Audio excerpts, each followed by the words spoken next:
The first-class cabin of the flight was immersed in an atmosphere that was both luxurious and suffocating. The low murmur of hushed conversations among the wealthy passengers blended with the clinking of drink trays and the gentle hum of the engines outside. The rich aroma of coffee mixed with the cool air from the air conditioning, creating a sensation that was both warm and distant, a signature feeling of long-haul flights. Near the window, Father Marcus Stone sat in silence, his gaze filled with melancholy as he looked out into the pitch-black night, where the city lights had faded into faint, distant specks. He wore a simple black shirt, its open collar revealing a delicate silver chain, a symbol of faith he always carried with him. His hand rested lightly on the armrest, fingers trembling slightly as if suppressing something within. Marcus was unremarkable, no luxurious suit, no expensive watch, just an ordinary man with an inexplicable calmness, as if he had long been accustomed to being overlooked. The plane reached cruising altitude and the flight attendants began their work. A drink cart rolled down the aisle, laden with fine wine, mineral water, and gleaming glassware. The soft chime of glasses touching rang out as the first-class passengers, business executives, celebrities, and members of the elite, were attended to with meticulous care. Marcus lifted his gaze slightly, pulling himself from his thoughts as the cart approached his row. His throat was parched from a long day and he decided to speak. In a deep, polite voice he said, "May I have a glass of water?" It was a small, almost insignificant request, just a basic need that anyone could fulfill without a second thought. But Eleanor Price, the flight attendant behind the cart, thought otherwise. Eleanor was a sharp-witted woman, impeccably dressed in a perfectly pressed uniform, her hair styled in an elegant bun, and her eyes as cold as steel. She had worked on these flights long enough to believe she could assess a passenger within seconds. When her gaze landed on Marcus, her lips curled into an unmistakable sneer. He was unlike anyone she was used to serving here, lacking the self-importance of the elite, the arrogance of those accustomed to giving orders. To her, he was an outlier, someone who did not belong in first class. "Water?" she echoed, her voice deliberately high-pitched and mocking, loud enough for nearby passengers to turn and look. "This isn't some roadside cafe, old man. Wait your turn." She turned away with a scoff as if his request was a personal affront. Marcus didn't respond immediately. He simply exhaled softly, his eyes narrowing with a sharp yet composed gaze. He had encountered attitudes like this before, too many times to count, but something about this moment was different. Eleanor wasn't just rude. She reached for a glass of water from the cart, not to hand it to him but to do something worse. With a deliberate motion, she tilted her hand, pouring the water directly onto Marcus's lap.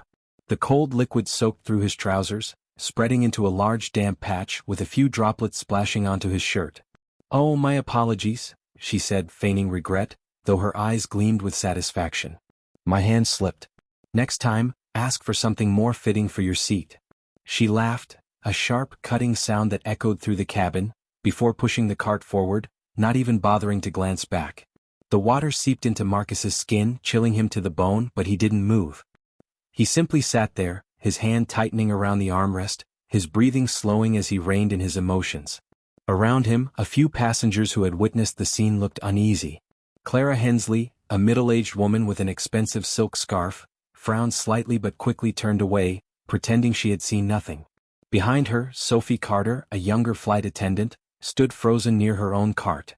Her lips parted as if she wanted to say something, but the cold, warning stare from Eleanor stopped her. Sophie knew Eleanor well, a woman who thrived on control, who held open disdain for those she deemed unworthy. And Sophie did not dare to challenge her. Eleanor, meanwhile, continued her duties with smug confidence.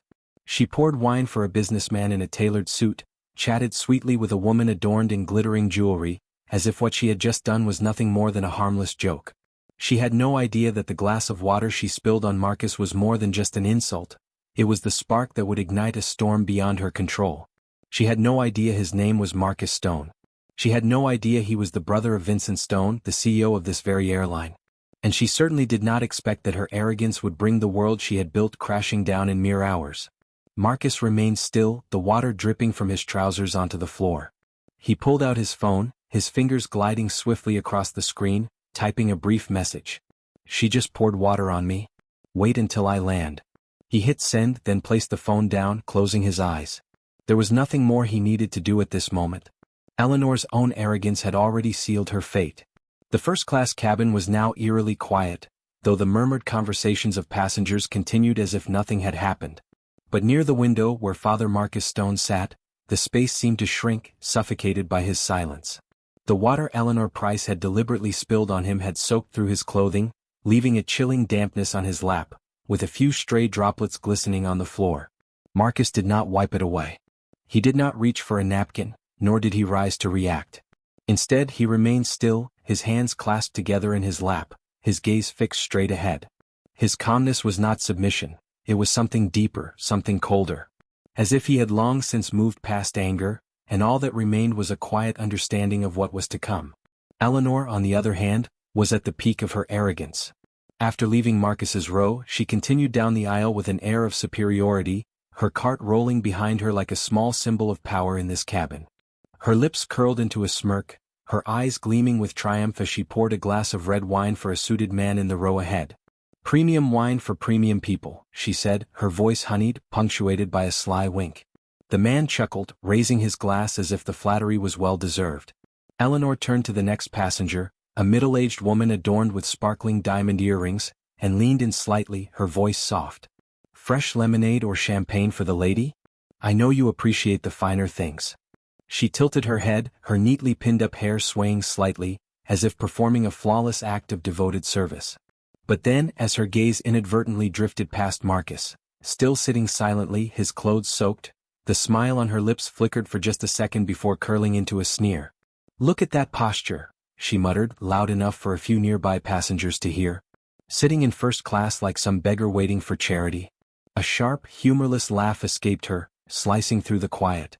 Then, as if that wasn't enough, she grabbed a napkin from the cart, crumpled it, and tossed it straight at Marcus. It landed by his feet, rolling slightly on the floor, a final mocking touch. "Wipe yourself off so you don't look so pathetic," she snapped, her voice high-pitched and cutting, as though his very presence tainted the perfection of her first-class domain. "I don't have time to cater to every water-demanding fool. Take care of yourself." She spun around, her hair flipping in arrogant defiance, and resumed her duties as if she had just rid herself of an unnecessary burden. Marcus didn't move. The napkin remained there, right by his feet, untouched. He didn't even glance at Eleanor. His eyes remained locked on the empty space ahead, as though she wasn't worthy of his attention. His breathing was steady, slow, almost imperceptible, and his clasped hands showed no sign of trembling. His silence wasn't weakness, it was steel, impenetrable, as if he had already decided that Eleanor wasn't worth his anger. But in first class, not everyone missed what had just happened. Clara Hensley, the woman with the expensive silk scarf, tightened her grip on the armrest, her lips pressed into a thin line as though restraining herself. Sophie Carter, the young flight attendant stationed at the end of the aisle, nearly dropped the water bottle in her hand when she saw Eleanor throw the napkin. Her eyes widened, her breath quickened, yet she remained frozen, afraid to intervene. Eleanor, oblivious to the stares, was too caught up in her own performance.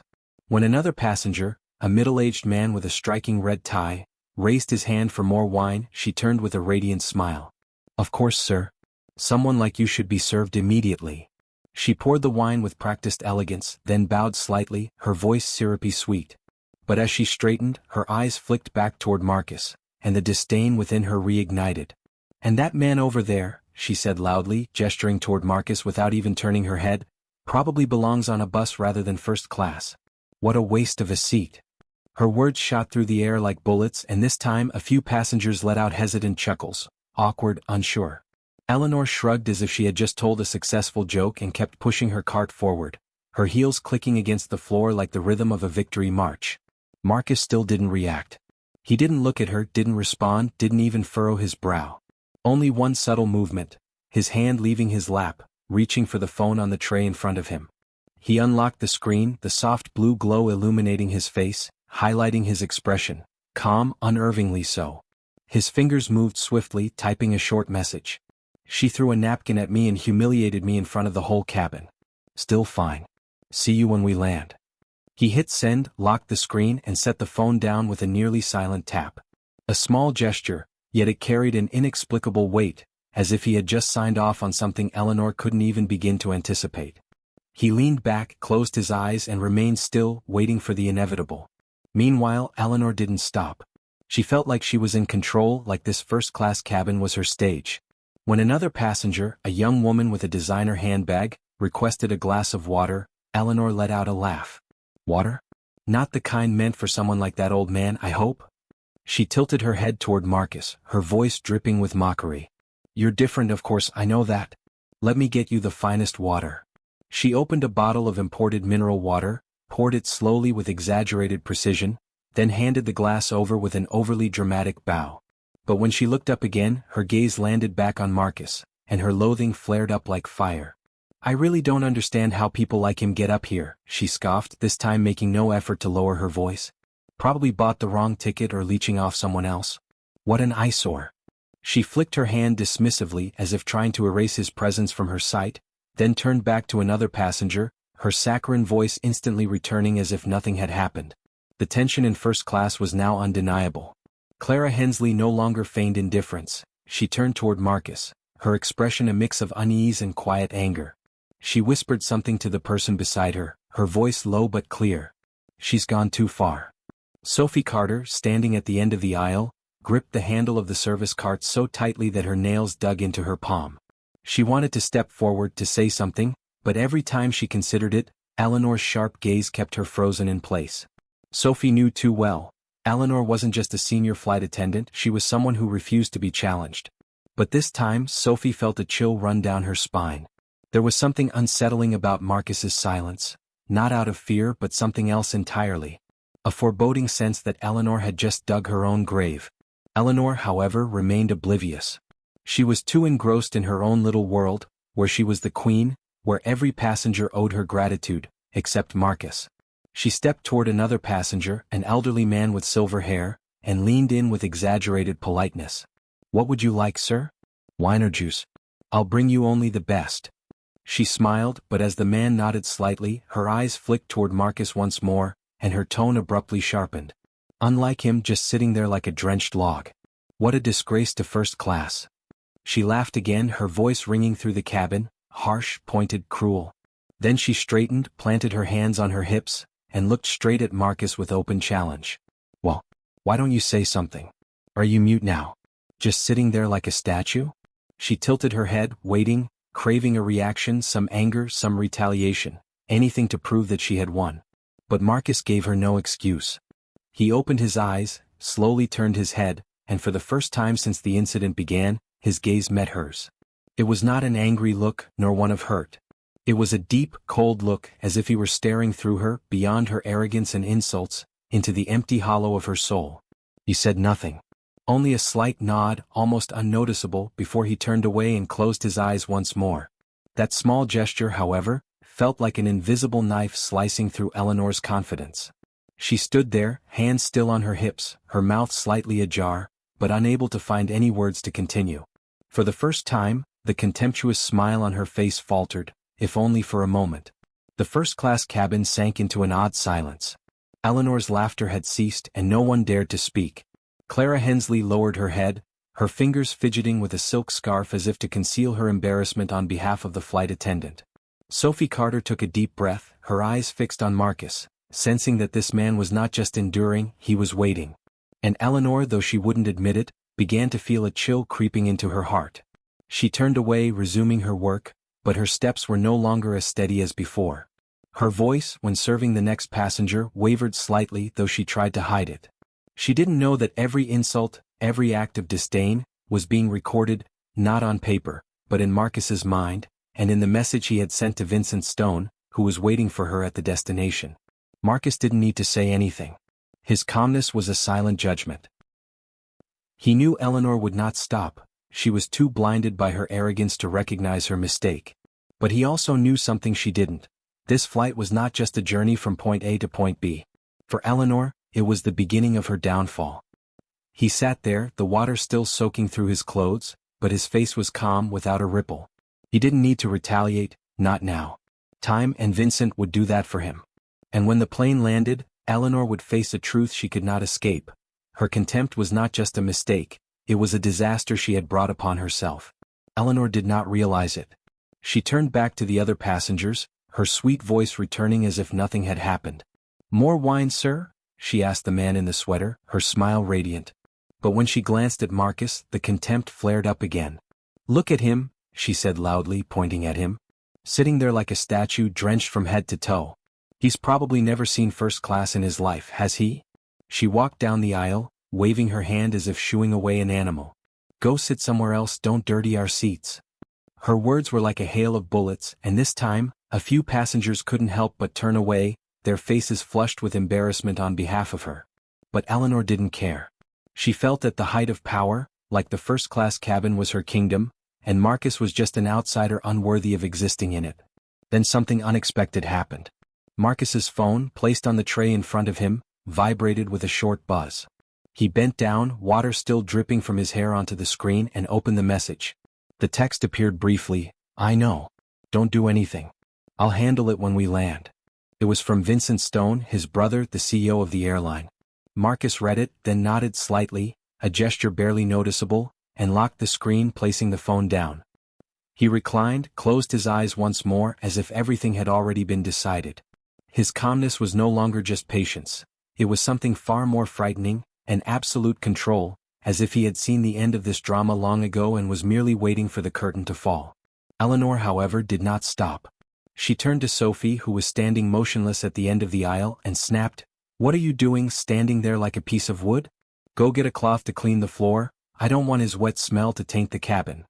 Sophie startled, hurriedly reaching for a cloth, but her hand trembled so much that she dropped it onto the floor. Eleanor scoffed. "Useless. Both of you just like a pair." She stepped over, snatched the cloth from Sophie's hand, and threw it forcefully onto the floor near Marcus's feet again. "Clean it up and spare yourself some shame," she yelled, her voice so frantic it echoed throughout the cabin. Sophie bent down to pick up the cloth, her face bright red, but her eyes furtively glanced at Marcus, as if apologizing on Eleanor's behalf. Clara Hensley couldn't take it anymore. She stood up, her voice trembling but determined. "You've gone too far, young lady. This is no way to treat passengers."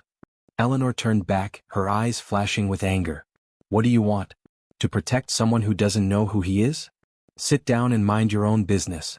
She pointed at Clara, her voice shrill and challenging. Clara stepped back, but her gaze still burned with fury. Other passengers started whispering, the murmurs spreading like waves, but Eleanor seemed not to hear. She turned back to Marcus, her voice low and venomous. "Who do you think you are sitting here? I'll report you to the crew and have you moved to coach the minute we land. Just wait."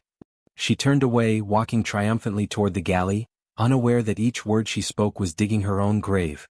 But then the first-class cabin suddenly shook, not because of the plane, but because the intercom announced unexpectedly, "Flight Attendant Eleanor Price, please report to the cockpit immediately." The captain's voice was firm, emotionless, cutting through her smugness. Eleanor froze, her high heels halting in the aisle, a brief flicker of confusion on her face. She glanced at Marcus, suspicion flashing in her eyes, but then shrugged and muttered, "Probably just some trivial stuff." She straightened her back, walked with the same arrogant air, completely unaware that the cockpit door would be where she faced the horrific truth. As Eleanor disappeared behind the galley door, Marcus slowly opened his eyes. He didn't smile, didn't sigh in relief. He just watched the direction she went, his gaze deep as a bottomless pit. His phone buzzed again. Another message from Vincent. "She's done for. I'm at the gate waiting." Marcus didn't reply. He just placed the phone down, closed his eyes again, and let the water continue to drip from his hair onto the floor. His calmness now was a declaration, not to Eleanor but to fate itself. He didn't need to do anything. Eleanor had destroyed herself, and when the plane landed, she would learn the cost of her arrogance. In the cockpit, Eleanor entered with a confident smile, but it quickly vanished when the captain and flight manager, Elliot Grayson, turned to look at her. "We just received a message from the ground," Elliot said, his voice cold as ice. "Do you know the man in seat 3A whom you just insulted?" Eleanor furrowed her brow, still holding an air of defiance. "What about a man who doesn't belong here?" Elliot tilted his head, his gaze sharp. "That's Father Marcus Stone, brother of Vincent Stone, CEO of this airline." Eleanor's face drained of color, her hands trembling, but she still tried to hold her ground. I didn't know." The captain cut her off, his voice as hard as steel. "You will apologize to him right now in front of the entire cabin. And when we land, Vincent Stone is waiting for you. Good luck." Eleanor stood frozen, her breath rapid, her arrogance shattering like sand under the tide. She turned around, walked out of the cockpit, but each step now felt like it weighed a ton. When she reappeared in the first-class cabin, every eye was on her, Clara with anger, Sophie with astonishment, and Marcus with terrifying silence. She stopped in front of his seat, her voice shaking. "Father Stone? I'm sorry for..." But Marcus raised his hand, cutting her off. "You don't need to apologize to me," he said, his voice low and cold. "You'll apologize to yourself when it's all over." He turned away, not looking at her anymore, leaving her standing there, face burning with humiliation. The first-class cabin was utterly silent, but Eleanor's heart thudded in her chest as if it would burst. She knew what awaited her at the gate. Vincent Stone, the most powerful man she'd ever heard of, and her career, now nothing but a pile of ashes. Marcus didn't need to do anything. His calmness had triumphed, and Eleanor, in her frenzied arrogance, had lost completely. The plane continued gliding through the night sky, but in the first-class cabin, time seemed to stop. After Eleanor Price's trembling apology to Father Marcus Stone and the entire cabin, the space sank into a suffocating silence, heavy like the air before a storm. Eleanor stood there in the aisle, her legs trembling beneath the shattered arrogance she had worn as armor. Her face was flushed, not with anger but with shame, a feeling alien to a woman who once considered this cabin her kingdom. Her hands clenched tightly, her nails digging into her skin until it bled, but she didn't dare lift her head. The eyes of Clara Hensley, Sophie Carter, and dozens of other passengers pierced into her like needles, but Marcus's gaze, cold, deep, emotionless, was what made her feel as though she were naked before the entire world. Marcus sat still in his seat, water still dripping from his hair and collar from when Eleanor poured the bottle over him.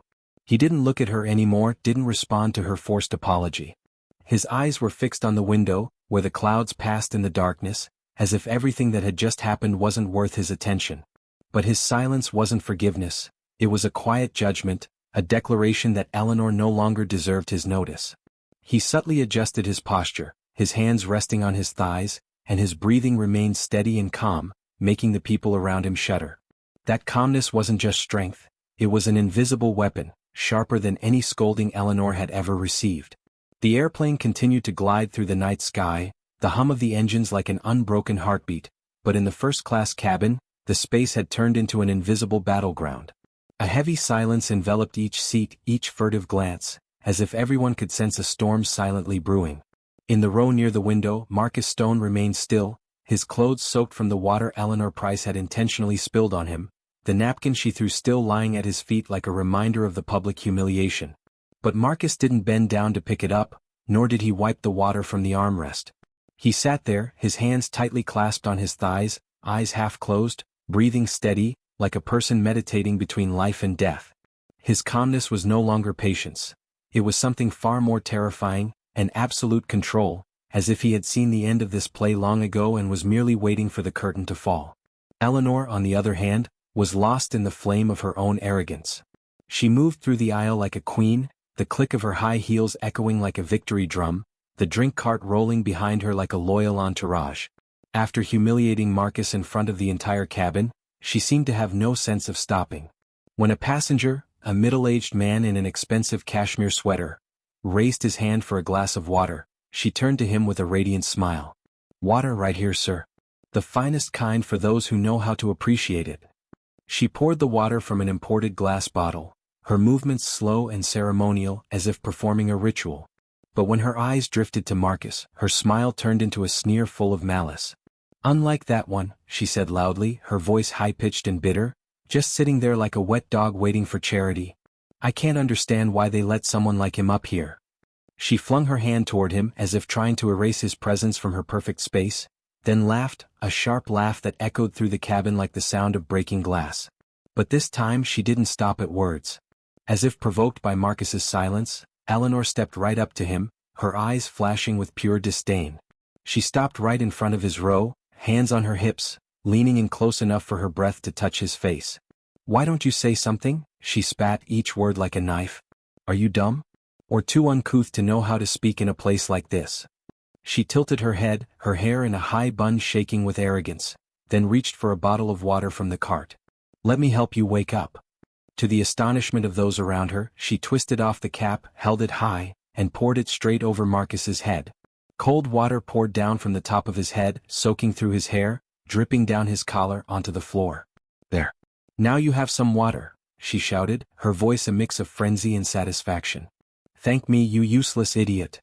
She threw the empty bottle onto the floor, the plastic clattering against the metal, then turned and walked away, laughing loudly as if she had just won a battle. The first-class cabin descended into a deathly silence. Clara Hensley, the woman with the expensive silk scarf, let out a sharp gasp, covering her mouth as if she couldn't believe her eyes. Sophie Carter, the young flight attendant at the end of the aisle, almost dropped the drink tray in her hands, her eyes wide with horror. "She's gone mad," Sophie whispered, her voice trembling, but she didn't dare to approach. Every eye in the cabin was now on Marcus, waiting for a reaction. A shout, a stand, anything that would show he couldn't take it anymore. But Marcus did nothing. The water dripped down his face, soaking through his collar, but he didn't wipe it away. He didn't move. There was only a small movement. His eyes slowly opening, his gaze cutting through Eleanor like an invisible sword.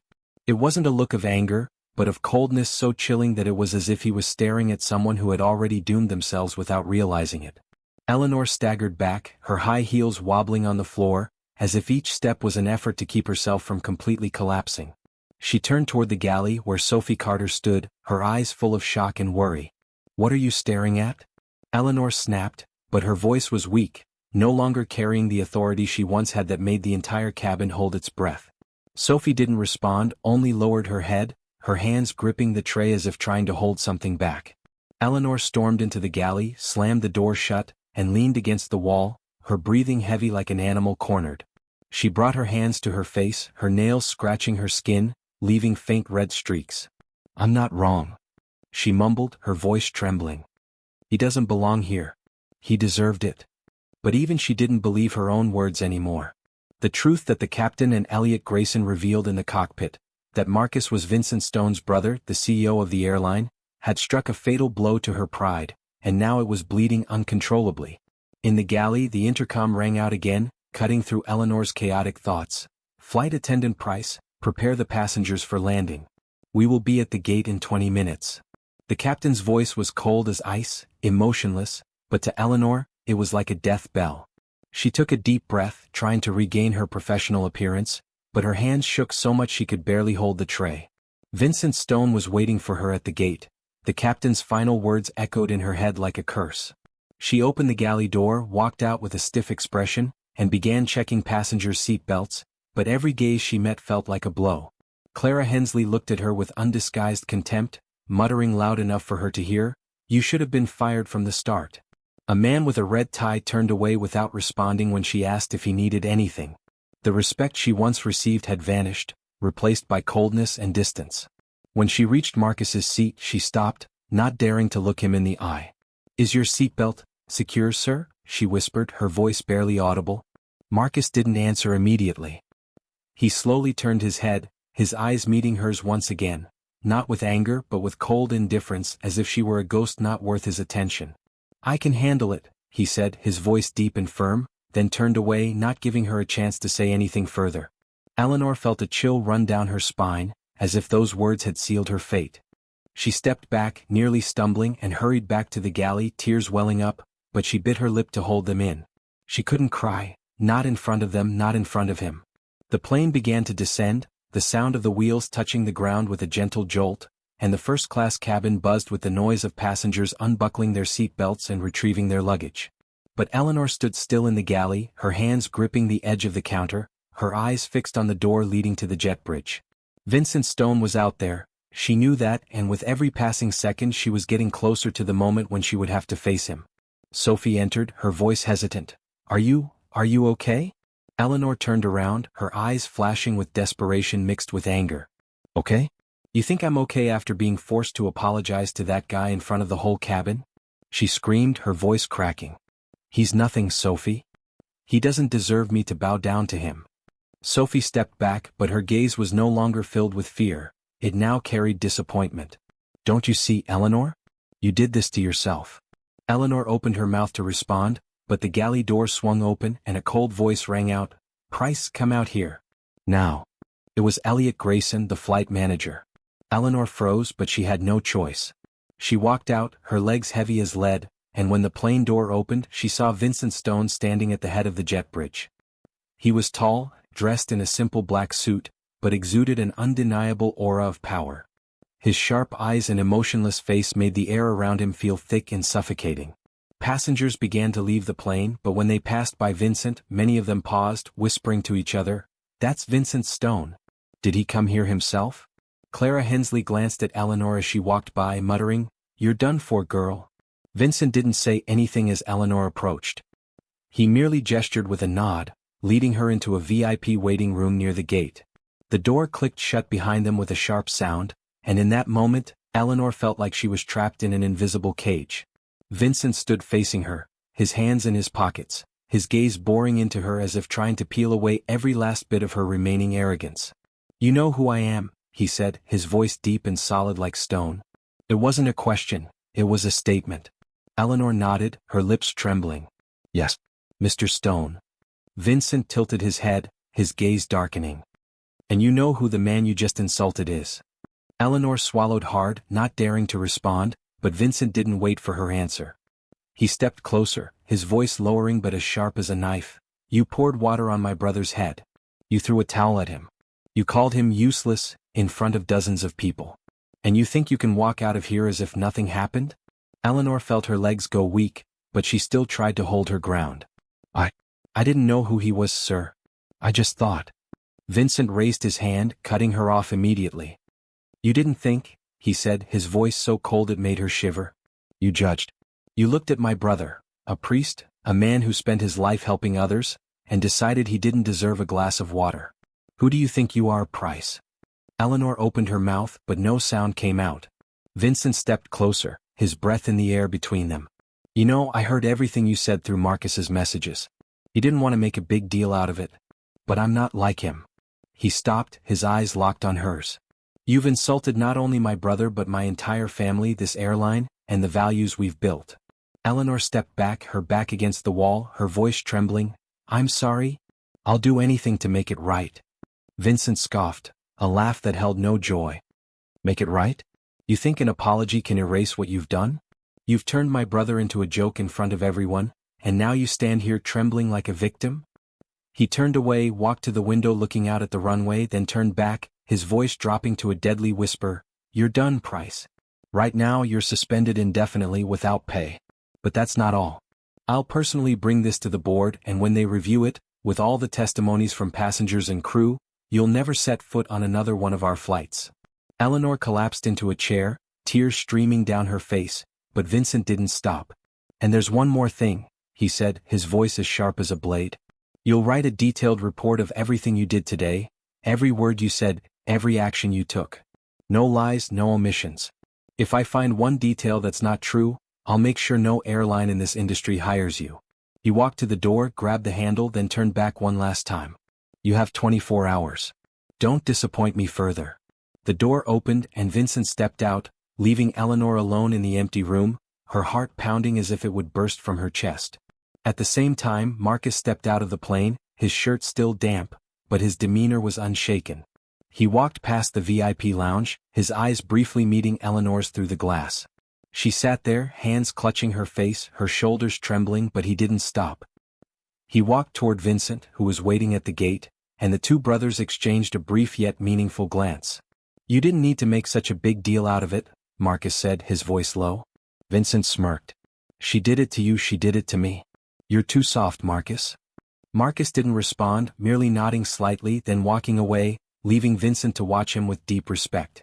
Eleanor, in the lounge, was no longer the arrogant flight attendant who had walked down the aisle with a smug smile. She was now a shadow, crushed by the very contempt she had once thrown at others. She pulled out her tablet, hands trembling as she began typing the report, each word like a self-inflicted wound to her pride. She knew this wasn't the end. This was the beginning of a nightmare from which she could never awaken. And Marcus, with his calm detachment, hadn't needed to do anything to make her crumble. He only needed to be himself and let fate do the rest. The VIP lounge had become an invisible prison surrounding Eleanor Price. The door Vincent Stone had just exited was still shut tight, but the sound of it closing echoed in the space, mingling with the frantic beating of her heart. She sat slumped in her chair, hands trembling as she clutched the tablet that she had to use to write her report, the report that would determine her fate. The pale white light from the screen illuminated her face, highlighting the red streaks on her cheeks where her nails had scraped during her panic. Her once perfect updo was now a mess, a few strands falling into her eyes, which were clouded by tears she could no longer hold back. Eleanor was no longer the arrogant flight attendant who walked down the aisle with a victorious smile. She was now a ghost, imprisoned by the actions she could never take back. She took a deep breath, trying to regain some control, but each time her fingers touched the tablet screen, they trembled as if electrocuted. "What do I have to write?" she mumbled, her voice faltering in the empty space. Vincent had instructed her to write every detail, every insult, every act of contempt she had thrown at Marcus Stone, and not to lie. But how could she face that truth? How could she type out that she had poured water on a priest's head, thrown a towel at him, called him useless in front of the entire first class? Those words now haunted her, not as feats she had once been proud of, but like knives stabbing into the shattered remnants of her self-esteem. She bit her lip until it bled, trying to find an escape, a way to twist the truth without being caught, but Vincent's cold, sharp gaze flashed in her mind as a warning. "If I find one lie, you'll never work in this industry again." In first class, most of the passengers had already left, leaving behind an eerie silence. Marcus Stone stepped off the plane, his demeanor still calm as if he had never been humiliated, his shirt still damp but he didn't care. He didn't hurry, didn't look around, just walked with the calmness of someone who had overcome all his anger to reach a deeper place. A place where everything had already been decided. Vincent stood at the gate, waiting for him, and when the two brothers met, there were no long greetings. "She's writing the report," Vincent said, his voice low. Marcus nodded slightly. "Good. But you didn't need to be so harsh." Vincent smirked, his gaze darkening. "You didn't see what she did to you. She has to pay." Marcus didn't respond, just exhaled softly, then walked away, leaving Vincent watching him with a mixture of respect and determination. In the lounge, Eleanor began typing, each word like a hammer striking her soul. "I, Eleanor Price, on Flight 482, refuse to serve Father Marcus Stone." She paused, her trembling fingers on the keyboard. The word "father" choked her up. She had never thought of him as a priest, had never thought of him as an important person. She had only seen a man who didn't fit the first-class image in her mind, and she had acted on that prejudice. She continued, "I poured water on him twice, threw a napkin at him, and called him useless in front of the passengers." Tears fell onto the screen, blurring the words, but she didn't wipe them away. She typed on, whispering in her head as if self-torturing, "I was wrong. I was wrong." But even as she wrote, she wasn't sure if she truly felt regret or was just trying to salvage whatever bit of dignity she had left. The door to the lounge suddenly opened, startling Eleanor as her tablet slipped from her hands and fell to the floor. She looked up, her heart pounding, and saw Sophie Carter enter, her face tense but her eyes harder than ever. "You're still here?" Sophie asked, her voice no longer hesitant. Eleanor picked up the tablet, her hands shaking, and snapped, "What do you want? You want to see me break down even more?" Sophie stepped closer, her eyes flashing with anger. "No, I want you to understand. You think you can write a few lines of apology and everything will be fine? What did you do to him, Eleanor? Do you even know who he is?" Eleanor scoffed, but the sound was weak and desperate. "I know now. He's Vincent Stone's brother, okay?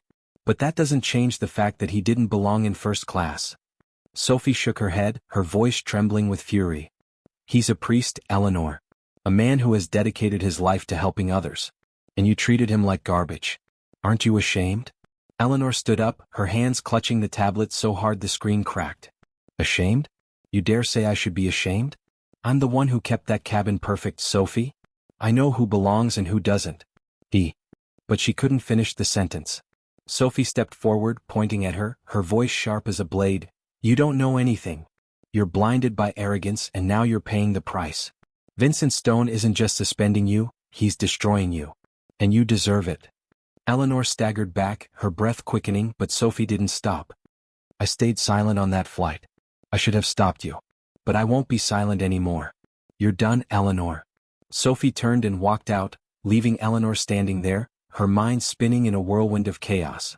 Eleanor collapsed into the chair again, the tablet slipping from her hands, the screen glowing with the unfinished words. But before she could pick it up, the door to the lounge opened for the second time, and this time Marcus Stone entered. Eleanor jerked her head up, eyes wide with horror. He stood there, his shirt still wet, his face as calm as a stone statue. His presence was quiet, non-threatening, but it made the air in the room thicken like lead. What are you doing here?" Eleanor whispered, her voice faltering. Marcus didn't answer immediately. He walked toward her slowly, each step like a fateful beat, then stopped in front of her.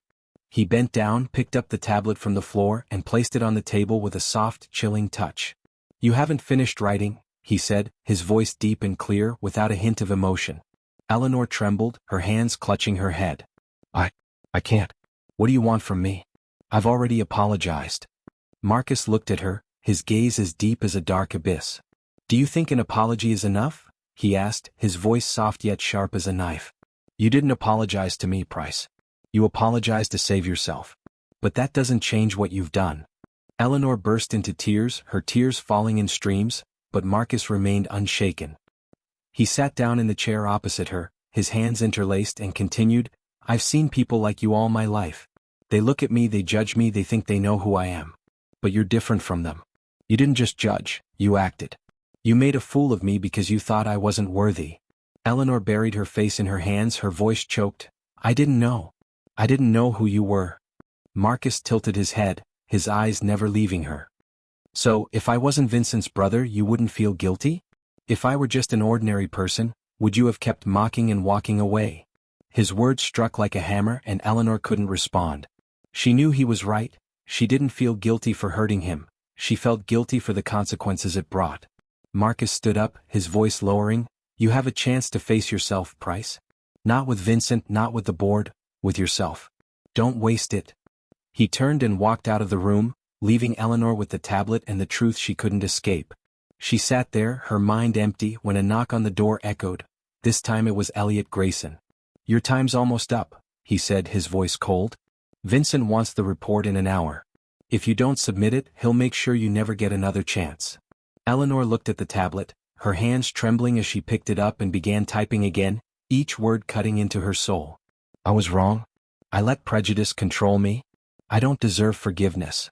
She wrote, tears falling onto the table, but this time she didn't stop. She knew this wasn't salvation. It was the final confession of someone who had lost everything.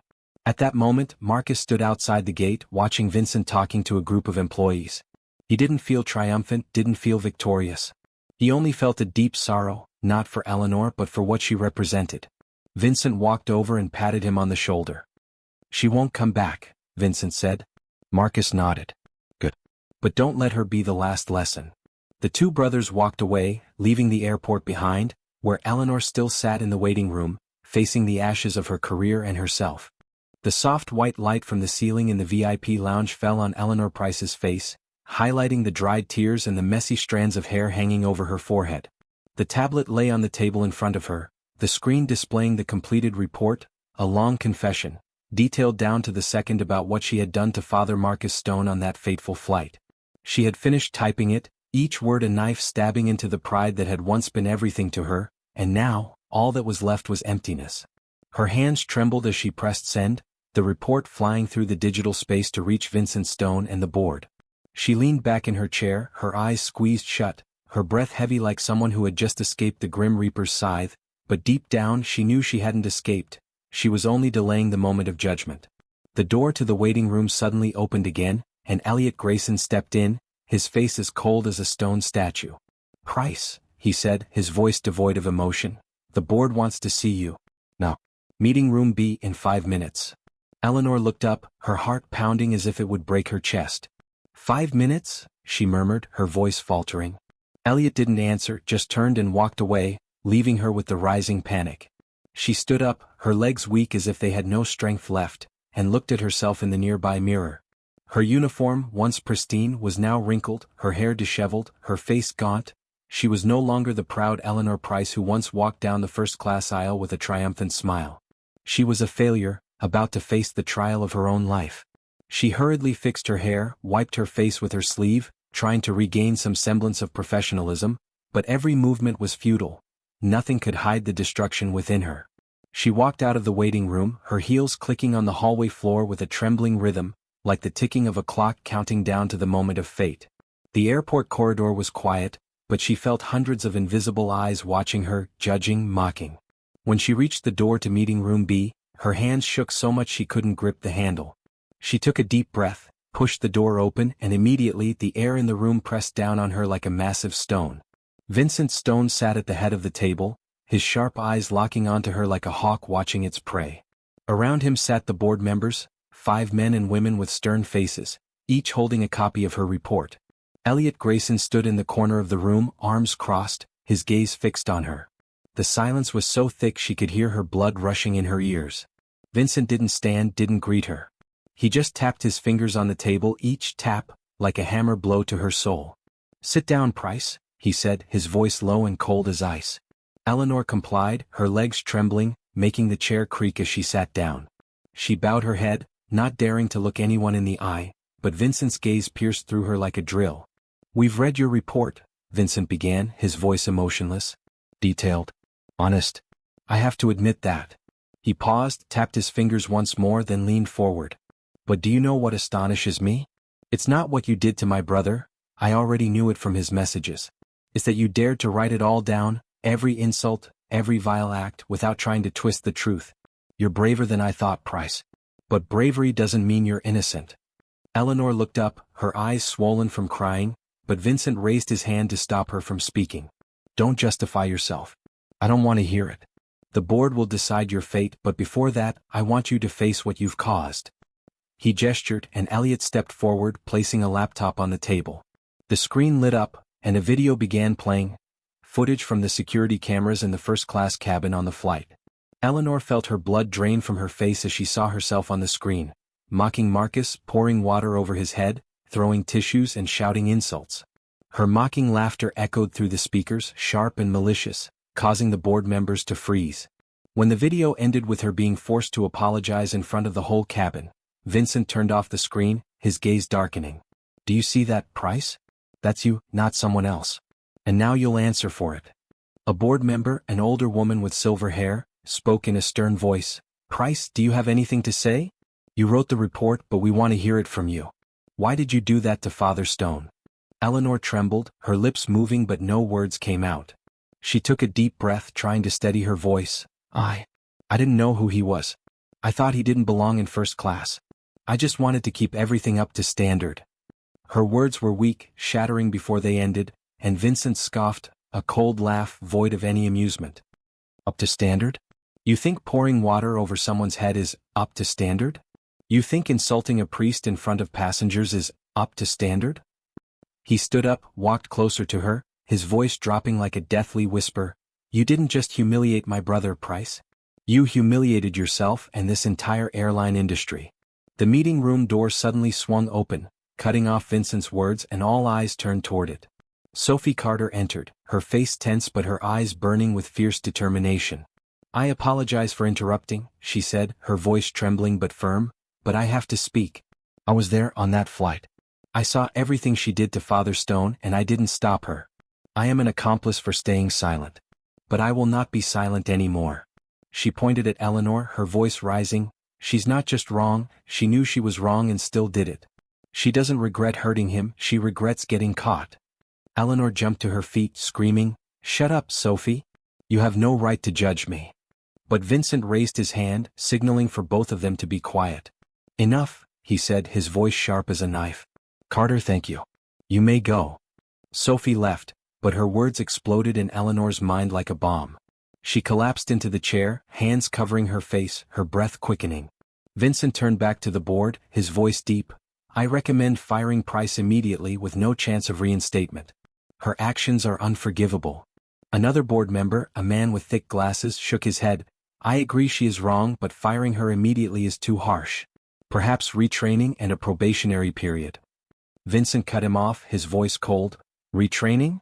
So she can continue insulting other passengers? No. I will not allow someone like her to represent this company."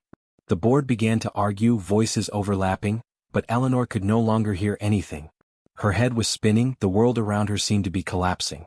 Then amid the chaos, the meeting room door opened once more, and this time Marcus Stone walked in. His appearance silenced the room instantly, as if time had stopped. He wore a simple black shirt, no longer wet but still marked by what Eleanor had done.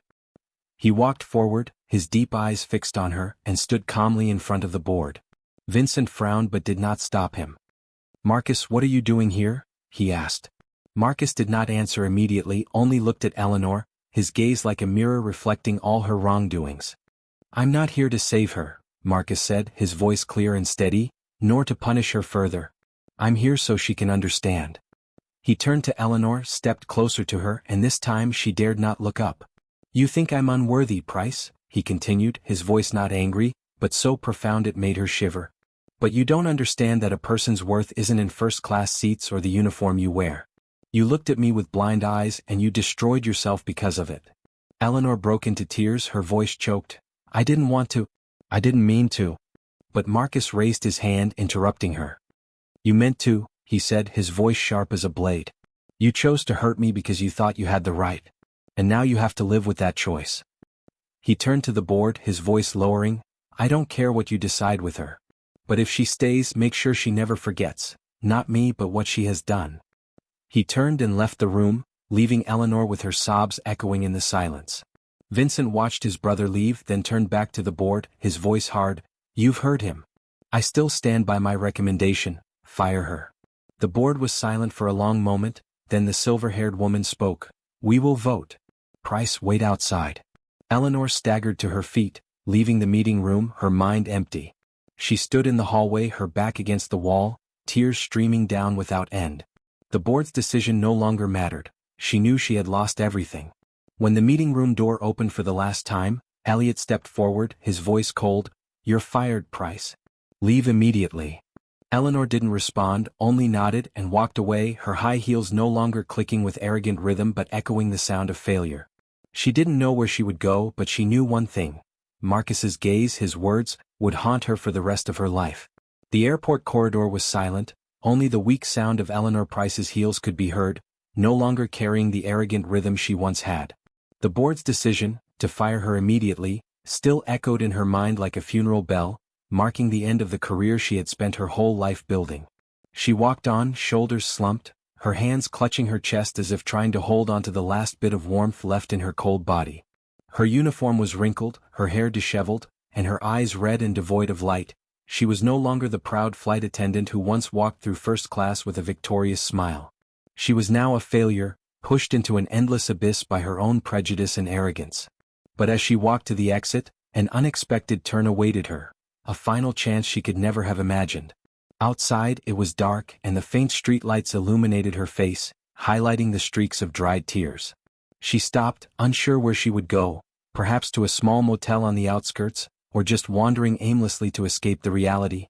She took out her phone, her hand trembling as she opened the screen, but there were no messages, no calls. No one cared about someone who had just been fired in disgrace. She sat down on a nearby bench, her head bowed, and let the tears fall once more, no longer trying to hold them in. Her sobs turned into quiet, choking gasps, blending with the cold wind that passed by. She didn't know that not far away, a pair of eyes were watching her, not with disdain or anger, but with a deep understanding she had never felt. Marcus Stone stood quietly near the exit, his figure blending into the dim light of the airport. He had just left Vincent Stone after a brief conversation, rejecting his brother's offer to have dinner to celebrate Eleanor's punishment. He didn't feel victorious, didn't feel gloating, only a deep sadness, not for himself but for her, the woman who had destroyed herself because of blind prejudice. He stepped forward, his soft shoes making no sound, and stopped a few steps away from her. Eleanor didn't notice his presence, still crying, her sobs like a wordless plea. Marcus looked at her, his gaze no longer cold as it was in the meeting room, but with a rare tenderness, the compassion of a priest who was used to looking into lost souls. "Miss Price?" he called, his voice deep and gentle without judgment. Eleanor jerked her head up, her eyes wide with terror when she realized who it was. She recoiled on the bench, clutching her chest as if afraid he would continue to punish her. What do you want?" she whispered, her voice trembling with fear. "I've lost everything. What more do you want from me?" Marcus didn't answer right away. He stepped closer, sitting on the bench a short distance from her, not too close to make her feel threatened, but close enough for her to know he didn't come with ill intentions. He looked out into the dark space ahead, where the planes silently took off and landed, and sighed deeply. "I don't want anything from you," he said slowly. "I came because I can't let you leave like this." Eleanor froze, her lips trembling. "Like this? Do you think I'm not pathetic enough? Do you want me to kneel and apologize again?" She let out a bitter laugh tinged with despair, but Marcus shook his head, his gaze still gentle. No, he said. I don't need any more apologies.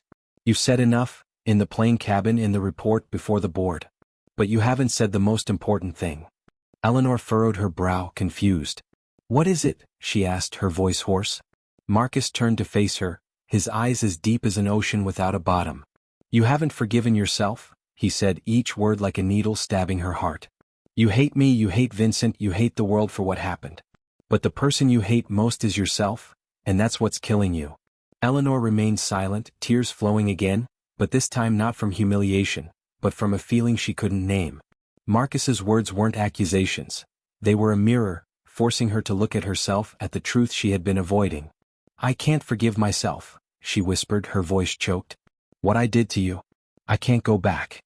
Marcus tilted his head, his voice gentle but firm. You don't need to go back. You need to move forward. What you did to me doesn't define you, how you face it is what's important. He paused, looking at her with a compassion she'd never seen from anyone. I'm not here to punish you, Price. I'm here to give you a chance, not to get your job back but to find yourself again. She looked at him, her red eyes wide as if not believing what she had just heard. Why? She asked, her voice trembling. Why are you doing this? I humiliated you, disgraced your family. Why don't you let me die in this hole? Marcus smiled, a small smile, unassuming but filled with the strength of kindness.